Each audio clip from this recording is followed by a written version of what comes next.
Hola, ¿qué tal? Muy buenas tardes. ¿Cómo les va? ¿Cómo andan? Soy Mauricio Weintraub. Estamos en Sintonizando, el espacio que tenemos de charlas en vivos para músicos y para músicas cada 15 días aquí por Instagram y después lo subimos a nuestro canal de sintonía de YouTube y lo subimos también a los podcasts. Y ahí vamos dando vueltas en el escenario, en las clases, en los conciertos, en las audiciones de alumnos, bueno, dando unas vueltas como para entender un poquito más qué es lo que nos pasa, porque a veces nos pasan demasiadas cosas y no nos damos cuenta, casi que no tenemos ni siquiera tiempo de pensarlo.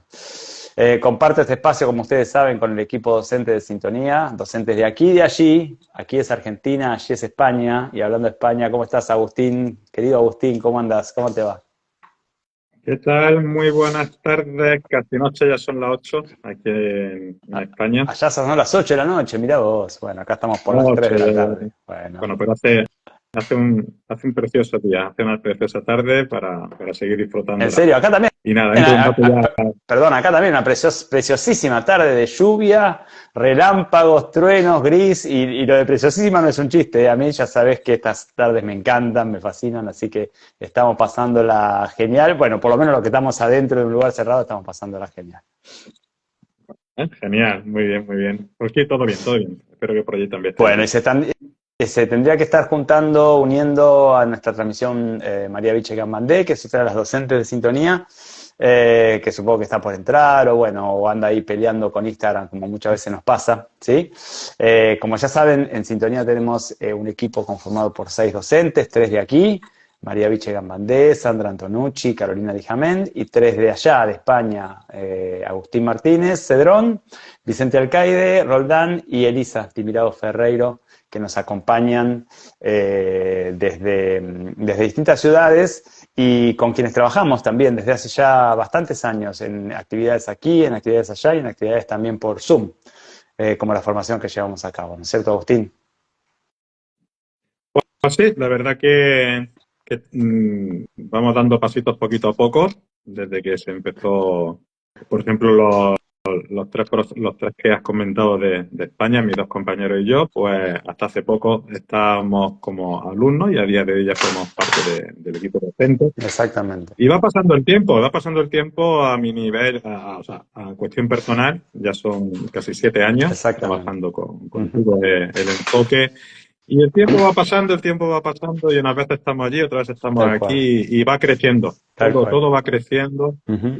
y la verdad que bien, como dices, pasos pequeñitos, pero seguros y es como tenemos que ir, pasos Bueno, pequeñitos, pero seguros. como digo varias veces, ¿no? Cuando, y me recuerdo ahora cuando empecé, ahora con esto que decís, ¿no, Agustín? Digo, empecé con todas estas cuestiones hace más de 20 años ya, y como siempre decimos, bueno, en aquel momento no había nadie, y ahora somos muchos, ¿eh? De distintas maneras, de distintas miradas, con distintos enfoques, y todos se enriquecen, porque yo creo que lo mejor que le puede pasar al músico es que haya mucha gente que se Ujú. encargue de hablar de lo que le pasa a los músicos en el escenario, ¿no? Y después las miradas, bueno, cada uno tendrá la suya y todos aportarán algo, pero cuando el músico, sobre todo el músico en formación, tiene profesionales que trabajan sobre lo que le pasa en el escenario, bueno, esto siempre, siempre es bienvenido. Claro. No sé si estás, Vichy, ahí, porque yo no te veo, pero me dicen que te uniste. Hola, ¿se me Hola, Vichy. escucha? Sí, ¿cómo Muy bien. estás? Hola. No, yo me veo. Bueno, Vichy se ve, pero nosotros, yo no la veo, no sé si vos la ves, Agustín. Tampoco, yo no la veo. Lo Bueno, importante es que uno se vea a sí mismo. exactamente. Ya ahí tenemos uno de los grandes parámetros nuestros. Bueno, pero no importa, Viche, porque te escuchamos, ¿sí? Y entonces intervení cuando quieras, en medio pisanos, porque como no te vamos a ver, tampoco sé si querés pedir la palabra o no, pero cuando tenés algo para decir, adelante, ¿sí? Y entre los tres vamos haciendo nuestro sintonizando de hoy. Bueno, si les parece, empezamos a hablar del tema de hoy. Vaya temita para los que somos docentes principalmente. Exactamente. ¿No? La relación Vaya temita. entre alumno y maestro es un tema fundamental, ¿no? Fundamental porque siempre decimos lo mismo, ¿no? A veces no nos damos cuenta cómo la relación entre el maestro y el alumno, sobre todo entre el maestro de instrumento y el alumno, sobre todo cuando el alumno es pequeño, cómo esta relación influye de manera decisiva, no solamente en cómo el alumno toca o desarrolla sus herramientas técnicas, que muy bien que sea así, sino también en cómo el alumno se piensa a sí mismo, cómo el alumno se trata a sí mismo, cómo el alumno está en el escenario, o sea, la cantidad de implicancias que tiene la relación entre alumno y maestro para la vida de un alumno, insisto, fundamentalmente si empieza a temprana edad, bueno, la cantidad de implicancias muchas veces no nos damos cuenta, ¿no es cierto? Por supuesto, no nos damos cuenta y sobre todo la damos por hecho, ¿no? De que la relación tiene que ser así. Y ahora hablaremos sobre los roles de cada uno, tanto del docente como de lo que es el alumno y demás. Pero sobre todo, darnos cuenta, como muy bien dices, de la grandísima importancia. O sea, porque depende con el profesor que vaya a empezar. Va a coger una línea, y no hablo de técnica, porque en este enfoque no hablamos, o casi no hablamos de técnica, por no decir que no es una cosa que nos vaya ni que nos venga, aunque es muy importante, pero es la forma en la que ese alumno va a ser, con esta palabra que también va a ser muy interesante, acompañado, no educado. No educado ni enseñado, no, acompañado, que es el gran rol del docente. Y como anécdota personal, hace ya un tiempo que en mi conservatorio, aquí en Madrid, se hace lo que se llama asesoramiento. Y los asesoramientos consiste en que viene un alumno nuevo que va a entrar a otro curso diferente a lo que es el inicio y tiene una pequeña entrevista para asesorarle tanto la parte administrativa, cuántas horas tiene que llevar, no sé qué, y sobre qué curso.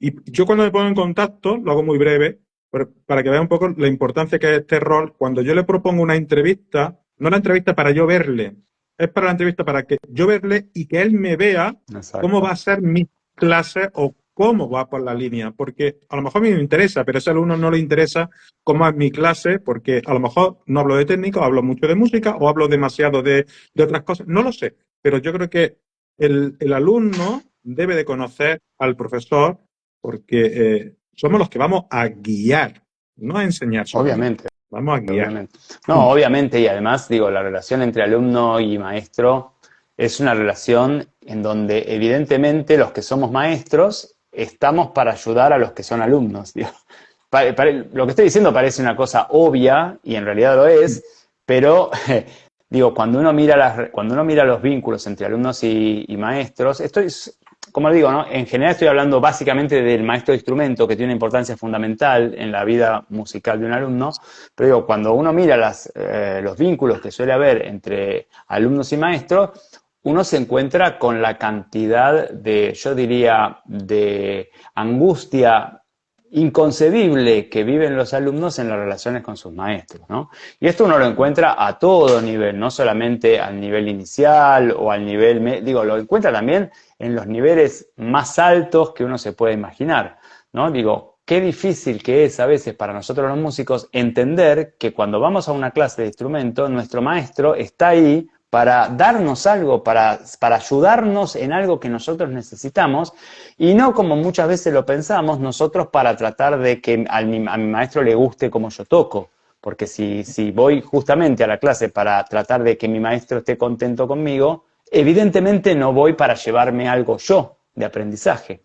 Y esto está como, yo diría, está como en las capas más inconscientes de la enseñanza musical, ¿no? La idea de que el alumno tiene que satisfacer al maestro y no lo que en mi criterio es lo que es justamente lo contrario. Es el maestro quien tiene que ayudar al alumno y darle algo que se lleve y que le sirva.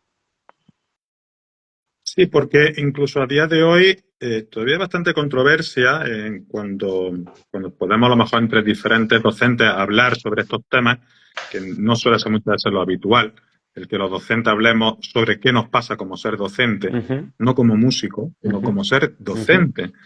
Y todavía muchas veces me encuentro la sorpresa de que pensamos que es el alumno el que está al servicio del docente.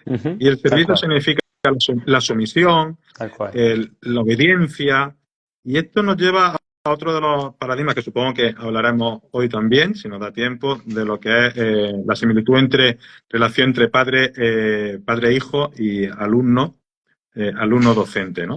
Y vemos bueno, Perdón, Agustín, pensé que ibas a terminar. No, dale. no, vemos que eso, que cómo los roles lo invertimos y lo invertimos por cómo es la carrera, por conforme es la música, conforme es la sociedad, conforme pensamos que debe de ser. A Y ver, realmente, los invito a todos los que nos están escuchando, si son músicos, que probablemente lo sea, por eso probablemente nos están escuchando, a que piensen en su clase de instrumento y los invito a ver si van a la clase de instrumento para tratar de aprender o para tratar de agradar. Digo, yo me acuerdo que mi clase de instrumento, cuando yo tenía 14, 15 años, 16, 13, yo me acuerdo que mi clase de instrumento, que en ese momento era clase particular, ¿no? Porque en Argentina se utiliza mucho la clase particular, bueno, era todo un momento de tensión para mí en la semana. Fue muy sorpresivo para mí cuando yo empecé a estudiar con una profesora que siempre le agradezco tanto el amor que ella tenía por Bach, que me lo transmitió, ¿no? Que es Nelly Menotti, una profesora de guitarra que yo tuve muy, muy importante en mi formación. Yo me acuerdo con sorpresa cómo yo iba con ganas a la clase de Nelly. O sea, yo iba a la clase de Nelly deseoso de llegar. El momento de tocar era un momento grato, nunca había ningún tipo de juicio, nunca había ningún... Sí había un montón de conceptos y sumamente detallados. Digo, Nelly no era una persona que le daba lo mismo como yo tocaba, más bien todo lo contrario, ¿no? Como que apuntaba siempre a una experiencia y una idea musical, ¿no? Pero bueno, todo se daba en un clima y desde un lugar que era tan grato para mí, que a mí, y esto quizás es lo más conmovedor, a mí me sorprendía muchísimo. Y yo ya ahí tenía 15, 16, 17 años, ¿no? O sea, a mí me sorprendía muchísimo tener ganas de ir a mi clase de instrumento. Y esto parece como una cosa loca, porque en realidad los músicos, cuando llegamos a determinado nivel, estoy hablando de lo que en España es el conservatorio superior, ¿no? Lo que en Argentina también ya son estudios ya superiores, ya de finalización de carrera, somos todos músicos que tocamos ya estamos, ya tenemos todo un bagaje técnico, un bagaje musical, digo, ya tocamos. Y sin embargo, cuando vamos a la clase de instrumento, a veces nos sentimos como si fuéramos principiantes, que encima estamos siendo juzgados todo el tiempo, ¿no? Y uno se pregunta por qué esto pasa de una manera tan frecuente en el ambiente musical. Bueno, eso es lo que estamos tratando de pensar. Estaba pensando, perdón, ¿se me escucha? Se te escucha, bicho, sí. sí, Y estaba pensando que, claro, que por qué el ambiente musical suele ser de esta manera, y como decía Agustina, hay muchos factores porque también es como la vivencia que uno tiene en otras áreas educativas, ¿no? O sea, en la escuela, como, bueno, nada, obligación y tengo que aprobar y bla, bla, bla, entonces se va como transmitiendo eso a otros espacios, y estaba pensando también en esto de, eh, como vos dijiste, clases particulares, y como decía Agustín, la importancia, o sea, es muy íntima el vínculo, que capaz que en otras áreas, no digo que no pase, en otras áreas artísticas o en otros tipos de clases, pero es muy de uno a uno. Eh, que también hay espacios grupales para músicos que inician niños, ¿no? Pero me parece como muy fundamental ese uno a uno, como muy determinante, porque es como muy íntimo el espacio de la clase. Muy íntimo, muy determinante, como vos decís, muy uno a uno. Cuando el alumno es pequeño se parece demasiado a la relación entre los padres y el hijo, o entre el padre y el hijo. Se juegan muchas cosas que no tienen que ver con la música, se juega mucho la aceptación del maestro, la valorización del maestro, el orgullo del maestro o no, se juega mucho si el maestro lo va a incluir entre los alumnos elegidos o no, si el maestro se va a sentir representado, o sea, se juegan un montón de cosas que tienen demasiado que ver con la relación entre un padre o una madre, por supuesto, ¿no? Entre un padre y una madre y un hijo, cuando esta relación no es del todo saludable. Digo, se cocina ahí toda una relación con los maestros que los músicos necesitamos, yo diría, imperiosamente revisar, porque yo creo que todos los maestros, y esto soy muy honesto con esto que creo, yo creo que todos los maestros, o si no quieren todos, el 90% de los maestros tenemos buena intención. O sea, queremos que nuestros alumnos aprendan, queremos que nuestros alumnos crezcan, queremos que nuestros alumnos evolucionen.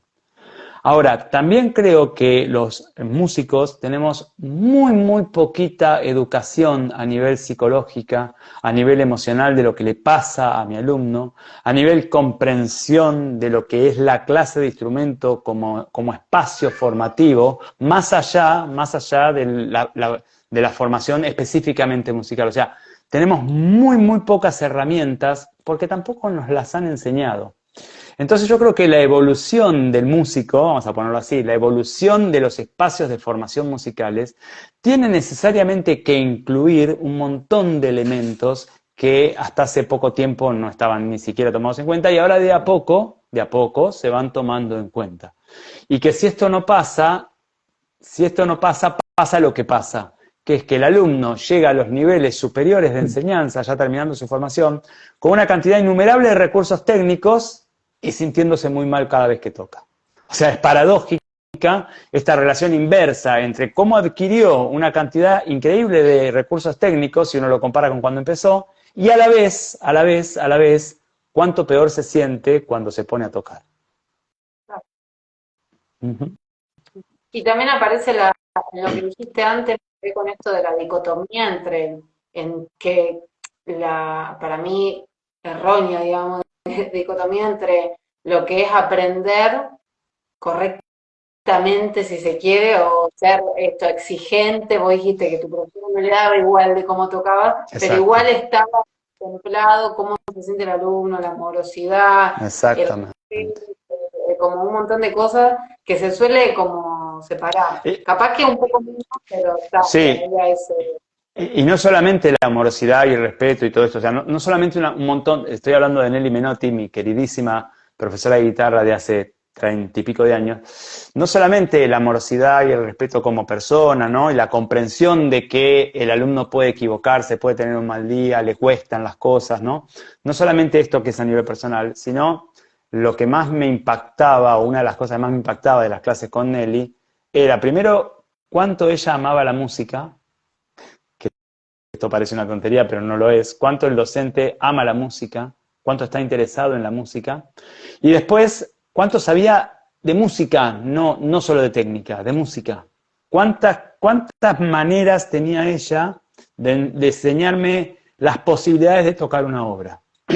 O sea, era una persona que pasaba mucho tiempo en las clases proponiéndome posibilidades interpretativas. Y entonces, digo, lo que ahí pasaba es lo que muchas veces uno ve que no pasa o uno escucha que no pasa, porque uno no solamente habla por la experiencia propia, sino por la experiencia que le cuentan los alumnos, ¿no? Digo, yo doy clases, los alumnos nos cuentan cosas, ¿no? Entonces, digo, muchas veces la clase de instrumento se reduce a una clase técnica. Y la técnica de instrumento es solo una parte del instrumento. Entonces, muchas veces la clase sobre una partitura de Beethoven se reduce a la cuestión técnica sobre esa partitura de Beethoven. Y cuando la clase se reduce a eso, y por supuesto no estoy diciendo que no hay que hacer técnica, más bien todo lo contrario, cuando la clase se reduce a eso, bueno, Beethoven no apareció, ¿no? Y si Beethoven no apareció, hay algo que no me pasó. Sí, porque la verdad es que es como que da una sensación que si se habla de otras cosas, se pierde tiempo en la clase. Es como que hasta que no sacas el sonido o el ataque perfecto, no puedes pasar a otra cosa o no puedes llegar. Y por supuesto, partimos, y más desde esta mirada, de que la técnica es innegociable. La técnica no se negocia, pero no es el fin. La técnica no se negocia. Sin técnica hay un punto que no podremos expresar lo que queremos expresar. La técnica es como caminar. Si yo no sé caminar, no puedo ir a ningún lado. Ahora, si yo cuando camino pienso en cómo camino, tampoco voy a ningún lado.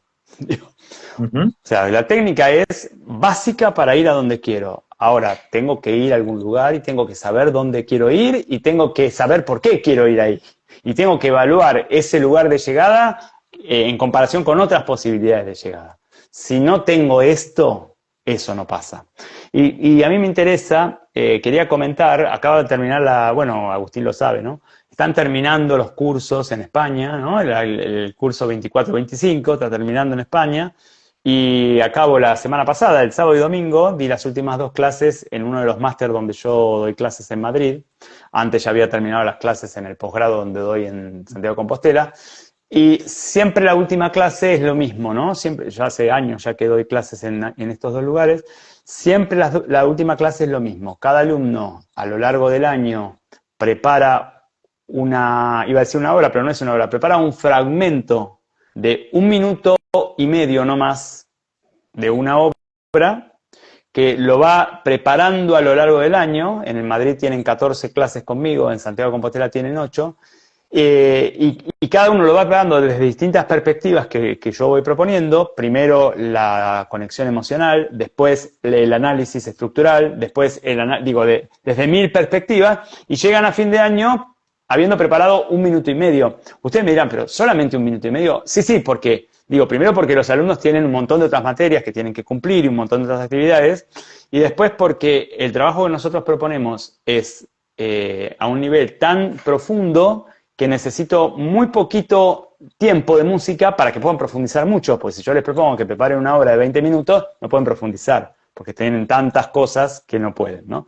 Entonces, mi intención al fin de la cursada es que ellos puedan comparar ese minuto y medio, la experiencia que tienen en ese minuto y medio, con cómo suele ser su experiencia musical cuando tocan. Y pasan cosas que a mí siempre me impactan y me conmueven, ¿no? Digo, cada alumno toca 1 minuto y medio en lo que sería el microconcierto final, ¿no? En donde todos los alumnos hacen de público y uno toca, y después van cambiando. Y entonces, además, la propuesta es que en el microconcierto tienen que tocar una vez el fragmento, pero tienen 5 minutos. O sea que pueden relacionar ese fragmento con lo que quieran. Pueden hacer lo que quieran en 5 minutos, solo tienen que tocar una vez. Y empieza a pasar que cada alumno empieza a pensar qué quiere hacer, y pasan cosas hermosas, como por ejemplo, una alumna que lo vinculó con su pareja, otro alumno que trajo una poesía y la leyó y la vinculó con eso, otro que contó su proceso de conexión emocional, otro alumno una alumna en realidad que, si bien estábamos en Madrid, lo vinculó con algo de la infancia, y como ella es gallega, es de Galicia, vino y leyó algo en gallego, o sea que ni siquiera lo leyó en castellano, lo leyó en gallego, y fue también como muy conmovedor. Y uno empieza a ver cómo cada microconcierto expresa una individualidad. O sea, cada microconcierto es completamente distinto del que viene antes y del que viene después. Y cómo cada uno termina conmovido, por supuesto no todos, pero yo les diría que muchos, terminan conmovidos con lo propio, pero no solo con lo propio, terminan conmovidos cuando ven que su compañero les cuenta, quizás en 5 minutos, una parte de su vida que ellos no conocían, y que se lo cuenta porque eligió para tocar un nocturno de Chopin o un preludio de Bach, y lo consiguió vincular con eso y contó una parte de su vida. Entonces yo digo que ahí es cuando cada músico es como un árbol, ¿no? El árbol, no hay 2 árboles iguales, ¿no? O sea, cada árbol es individual, cada árbol tiene su propia forma. Si cada árbol es sano, da sus frutos, da sus flores, entonces genera otro árbol que también tiene su propia forma, y entre todos los árboles, cada uno con su propia forma, se forma la plaza, el bosque, se forma la vida. Y a veces tenemos una idea tan diferente de la música, pensamos que la música es hacer todos la mejor versión o la obra de la manera más perfecta. O sea, pensamos que hacer música a veces es hacer todos iguales, en vez de cada uno encontrar su propia manera. Y lo más interesante, y con esto termino y le abro a mis compañeros, lo más interesante es que cuando termina cada uno de tocar, le pasan 2 cosas. Si no se pudo conectar mucho, lamenta no haberse conectado mucho. Y aprende para la próxima, ¿no? ¿Qué le pasó? Y si se pudo conectar, está contento de conectar. Pero en ningún caso se compara. O sea, no hay una comparación de lo hice mejor, lo hice peor. No hay una comparación. O sea, la comparación está con lo que quería decir. ¿Cuánto de lo que quería decir pude decir? ¿Qué bien por lo que pude? ¿Qué puedo aprender por lo que no pude? Y bueno, y seguimos con el concierto que viene. Bueno, esta es la idea de música que tenemos nosotros, ¿no? La música es un hecho humano, Y hoy hacemos un poco y el concierto que viene hacemos otro poco. Y ahí vamos caminando. Yo estaba pensando eso La verdad que de- sí, viste, sí, sí, sí, por favor, sí, sí. justamente de la música del concierto como un hecho artístico, como un hecho humano, donde entonces está puesta nuestra humanidad en ese arte, ¿no? Que para nosotros es la música. Y salieron, como que en todo lo que dijiste, salieron varios conceptos que volviendo a esto de la relación alumno-maestro, ¿cómo, cómo vivencia el maestro todas esas cosas? ¿Cómo vivencia el maestro la música? ¿Cómo es cuando él toca, no toca? Porque todo esto va a ser, como vos dijiste con tu profesora, transmitido al alumno. Exactamente. ¿Disfruto yo cuando toco? Claro, claro. Tengo una vida musical acorde a mi deseo, a mi sentir. Tengo una vida musical en donde expreso lo que me pasa a través del instrumento, o yo también me estoy comparando con todos, viendo si soy mejor, si soy peor, si me aceptan, si no me aceptan. O sea, uno no puede enseñar algo que en el fondo no es. Uno enseña siempre de una manera u otra lo que es. Sí, incluso démonos cuenta que esa percepción, digamos, ese momento de parar y mirarse, yo siempre me voy más, a lo mejor por defecto profesional, a lo que son, al tipo de alumno con el que yo suelo trabajar, ¿no? Soy capaz de mirarme como docente de que cuando estoy con un niño de 8 años que empiezan, de que no estoy con un trompetista solo, sino que también estoy con un músico en potencia y estoy principalmente con una persona que es exactamente lo mismo que Exactamente, yo. exactamente. Somos dos personas en las cuales mi función es nutrir y acompañar no solamente al trompetista, sino principalmente a la persona. Y no solamente eso, digo, o sea, tal cual lo decís, Agustín, digo, ¿tengo yo habilitados mis propios aspectos emocionales en el momento de jugar el juego de la interpretación musical? Digo, cuando damos clase, digo, cuando yo doy clases, muchas veces me enfrento en el buen sentido, digo, estoy ante un alumno que, por supuesto, como nos pasa a todos, tiene aspectos de su propia personalidad o de su propia vida más trabados, más bloqueados, emociones que le cuesta más conectar, cosas con las que le cuesta mucho vincularse. ¿Y yo cuántos recursos tengo para ayudarlo? Porque con que yo le diga a un alumno conectado con la tristeza, si mi alumno está bloqueado con la tristeza, esto no lo ayuda casi para nada. Más bien lo empieza a sentir como una exigencia. ¿Cuántos recursos tengo yo para ayudar a conectarlo con la tristeza, con el amor, con lo que sea, con el enfado, con lo que sea? Digo, ¿cuánto yo estoy disponible? ¿No? ¿Cuánto yo estoy disponible? ¿Y cuánto yo soporto en el buen sentido, para nosotros la palabra soportar siempre tiene una buena prensa, cuánto yo soporto que la clase de instrumentos sea una clase de apertura emocional, donde el alumno pueda contactar y yo también poder contactar? Cuando en una clase de instrumento esto pasa, las emociones empiezan a aparecer. Mi alumno puede llorar, mi alumno puede conmoverse, mi alumno puede enfadarse, mi alumno puede contactar con un amor, contactar con algo que se perdió.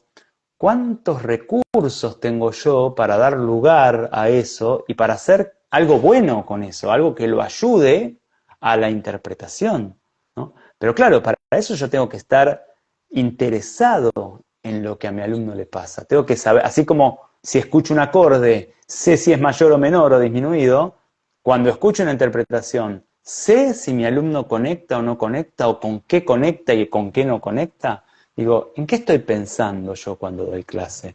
¿Dónde está mi foco cuando doy clase?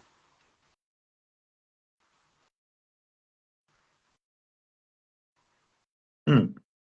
Hmm.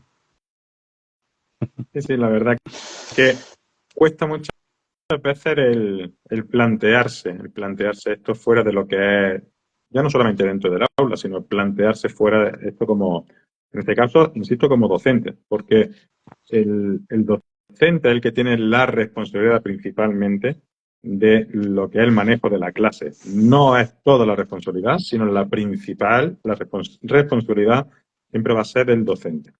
Y ves también que has sacado una palabra que es muy interesante, que es el soportar. ¿Puedo soportar que mi alumno sea en este momento así? ¿O quiero cambiar a mi alumno para calmarme a mí algo como docente? No para ayudarle. Tal cual. Y Porque los, y los, muchas veces perdón, también dale. con ese amor que le ponemos al alumno, muchas veces nos damos cuenta que invadimos al alumno. Es que el alumno es como un hijo, ¿no? Digo, en el buen sentido, no es un hijo, pero uno hace a veces como docente lo mismo que hace como padre, ¿no? Incluso cuando queremos lo mejor para el alumno, ¿hacemos lo mejor para el alumno? Digo, cuando nosotros, cada vez que nosotros como docentes necesitamos algo de nuestro alumno, estamos invirtiendo el vínculo. O sea, nuestra tarea es dar, no necesitar. Si necesitamos algo de nuestro alumno, estamos invirtiendo el vínculo. Por eso es tan complejo, ¿no? Y tan bello a la vez. Es tan complejo y tan bello a la vez ser docente de música. Y es tan complejo porque nos obliga, pero en el buen sentido, nos obliga a replantearnos un montón de cosas. Nos obliga a replantearnos cómo nos vinculamos nosotros con el hecho musical. Muchas veces en estas clases que les estoy comentando, muchas veces pasa, el otro día también pasó, ¿no? Un grupo cuando terminamos siempre, porque siempre que terminamos en la clase, siempre hago, ustedes ya me conocen, ¿no? La ronda, ¿no? La ronda es, bueno, ¿qué te llevas? ¿Cómo te sentiste? ¿No? Y cada uno va diciendo, ¿no? Muchas veces los alumnos me dicen gracias por todo el año, bueno, el otro día terminamos el año, ¿no? Gracias por este año, ¿no? Que estuvo buenísimo. Y yo siempre digo lo mismo, acepto mi parte, pero en realidad la clase la hemos hecho todos. El alumno también está ahí abriéndose a posibilidades, ¿no? Y poder conectarnos con el alumno desde ese lugar, ser dos personas abiertas, cada uno en su rol, dos personas abiertas que nos vinculamos a través de la música. La música es un vehículo tan maravilloso de vinculación. Dos personas abiertas que nos vinculamos a través de la música, bueno, hace que uno termine su clase y se sienta realizado de por sí, independientemente de lo que pase al día siguiente. Y algo de este amor a la música se percibe en los alumnos. Y vuelvo otra vez a Nelly, ¿no? Lo de Nelly Menotti, una de las cosas más me impactaba era su amor a la música. Cuando uno ama la música, el alumno aprende a amar la música. Y ahí vamos. Bueno, antes de terminar, me gustaba mencionar 4 cositas que son las que suelo mencionar en general de la relación disfuncional entre el alumno y el maestro, solo como para tenerlas más claras, ¿no? Nosotros dividimos la relación entre alumno y maestro en más funcional o más disfuncional en base a algunos parámetros. Y me interesaba mencionar cuatro cuestiones básicas, o 3, no sé si nos va a dar para todas, de la relación entre alumno y maestro más disfuncional, yo diría, como para estar atentos los que somos maestros y también estar atentos los que son alumnos, ¿no? A ver, como chequeando en cada una de estas cuestiones, bueno, ¿dónde andamos, no? Es un poco lo que venimos hablando, pero lo voy como a sistematizar un poquito. La primera cuestión disfuncional que se suele dar entre el alumno y maestro es lo que llamamos el amor disfuncional, que tiene que ver con que en una clase ambos integrantes de la clase, tanto el alumno y el maestro, van creyendo que la tarea del alumno es convencer al maestro y que entonces, cuando lo convenza, el maestro lo va a querer, vamos a ponerlo así bien amplio, ¿no?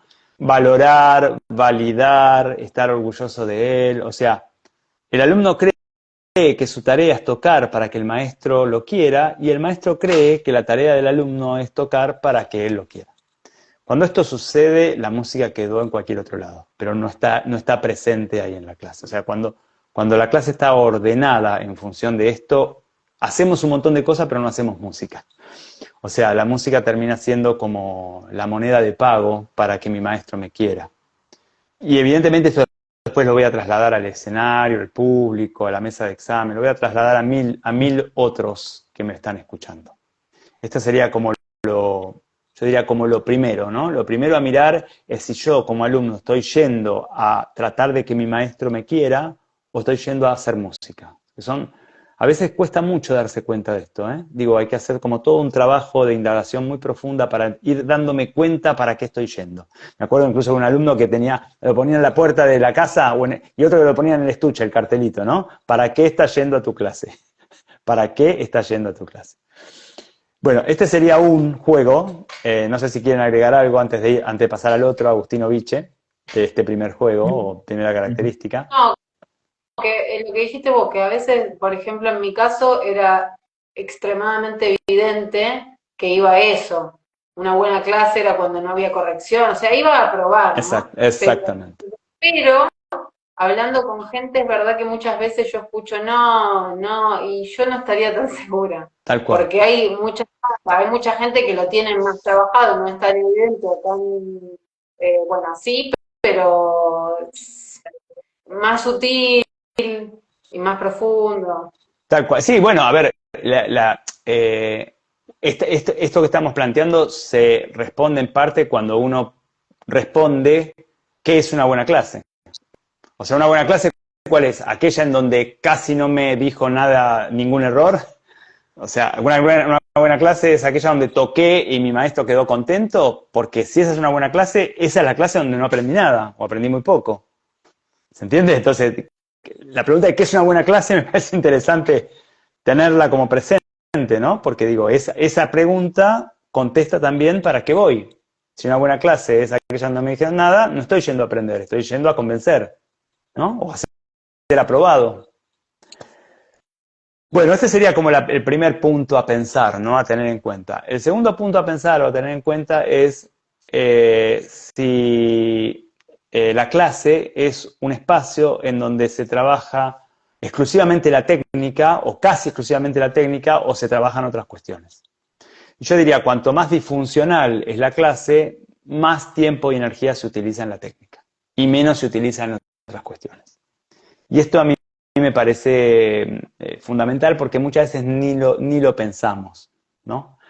Entonces, ¿cuánto tiempo y energía de mi clase, de la clase que yo tomo como alumno o de la clase que yo doy como maestro, cuánto tiempo y energía se pone el énfasis, se utiliza en cuestiones técnicas y cuánto se utilizan en otras cuestiones? Y ahí cuando uno empieza a hacer como yo diría los porcentajes, me empieza como a quedar claro qué es lo que termina siendo como más importante en mi vínculo con el instrumento. Esto es muy importante porque después el alumno suele estudiar de esa manera. Si en la clase se pone el 80% de la energía en la técnica, en general el alumno estudia así. Y entonces el 80% de su energía de estudio también se pone en la técnica. Y por supuesto me van a decir, bueno, pero la técnica es necesaria. No, no, la técnica es imprescindible. La cuestión es si hablo de técnica solamente, entonces nunca hablo de otra cosa. Ahora, si hablo de otra cosa, seguramente van a aparecer dificultades técnicas que tendré que solucionar, pero están en función de esa otra cosa que quiero decir. No sé si quieren agregar algo, Agustín, Viche. Es que la técnica no se negocia. No, Es que la claro. técnica no se puede negociar. Y cuidado con esto también. Sabiendo que a lo mejor hay clases que son exclusivamente técnicas, porque Sí, no puedo ayudarte a expresar, no te puedo ayudar a expresar. Si tú no tienes, si en esta obra, que es tu deseo tocar esta obra, porque a lo mejor el proyecto es tuyo de querer tocar esta sonata de Haydn o Corelli o lo que quieras, y necesitas una tesitura, hablamos en el caso de la trompeta, si tú quieres, no estás imponiéndote, y tú quieres tocar esta obra, tienes que tener unos parámetros técnicos mínimos para poder abarcar esto. Y si tú no trabajas el agudo, no vas a poder tocar el agudo. Tal Y no cual. podemos estar hablando siempre de lo mismo. La cuestión es, ¿qué te ocurre? ¿Qué este es tu deseo? Y no trabajas la técnica que necesitas Por para poder ejemplo, dar el siguiente paso, que es poder tal hablar de cual, música. tal cual. Sí, Y ahí Viche, también viene, perdón. perdón, solamente una cosa, ahí también viene el amor hacia el alumno, que es poner el También, límite. O sea, el amor hacia el obviamente. alumno no quiere decir que todo es blandito. También viene el límite. Tal cual, tal cual. Sí, Viche, y damos No, el tip que falta, dale. estaba pensando una analogía con esto de la técnica. Vos antes dijiste como aprender a caminar, necesito, o sea, caminar necesito caminar, Sí, pero a veces estamos como, ¿qué? Estamos caminando en círculo, o sea, ¿a tal dónde, qué cual, tal estamos cual, haciendo con ese andar? tal cual, Entonces, tal cual, tal cual, no sé, como que es un vehículo la tal técnica, o un cual, auto, tal cual. como un auto y dónde está yendo, cuál era el destino, cuál era... Tal cual. Bueno, y el tercer tip, que ya estamos cerquita del final, el tercer tip que te quería pensar tiene que ver un poco con lo que charlábamos, no me acuerdo si la charla anterior o la otra, que es la diferencia entre música y carrera. En mi clase de instrumento, ¿se habla más de música o más de carrera? Yo como maestro o mi maestro, ¿dónde está poniendo el foco? ¿En si entro en la orquesta, en si doy el examen, en si voy a ocupar determinado puesto en determinado lugar, en dónde voy a estar dentro de 5 años, en dónde voy a estar dentro de 10 años, en qué debería estar haciendo a la edad que tengo, o en por qué Bach moduló?